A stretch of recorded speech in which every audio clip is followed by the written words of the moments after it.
بسم الله الرحمن الرحیم. قسم به تو ای وطن، ای وطن جانم، به قربانت به هجرانت قسم، بهر مظلومان و بر اشک یتیمانت قسم. ظالمان رحم نکردند بر جوان و پیر تو، لالسان جامه به خون و بر شهیدانت قسم.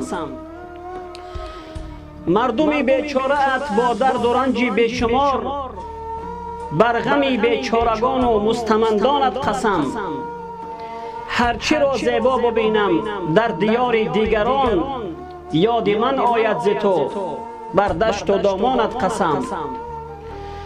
سوز دردی من ز دردت تا ابد دارد دوام، تا که جان دارم وطن بر سوز هجرانت قسم.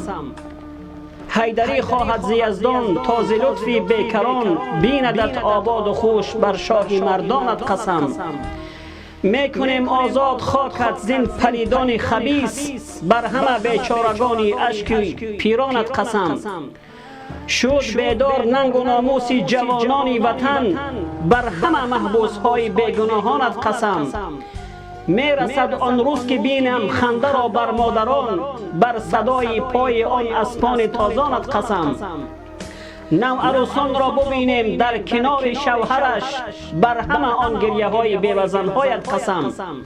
من گذشتم از تمام مال و ملک خود برایت ای وطن، با همه آن کمبغل های جوانانت قسم. گم شود ظلم و ستم از سربازان وطن، با همه شبهای بیداری سربازت قسم. میبوسم من خاک سرحدهای پاکت ای وطن، بر همه آن افسران نوجوانانت قسم.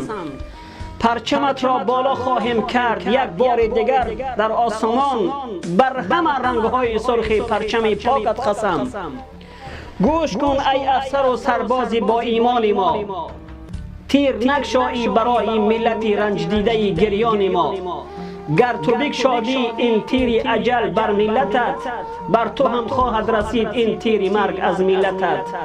هر کی بشنید بعد از این گوشهای خود را کر کند، یا که ظلمش را به ملت روز و شب بیشتر کند. می رسد روزی که تنها ماند از تو یادگاری سر کند، همسرت با طفلکانت خنده را کمتر کند. عکسهای کهنه ات را مادرت بوسیده با اشکان چشمش تر کند.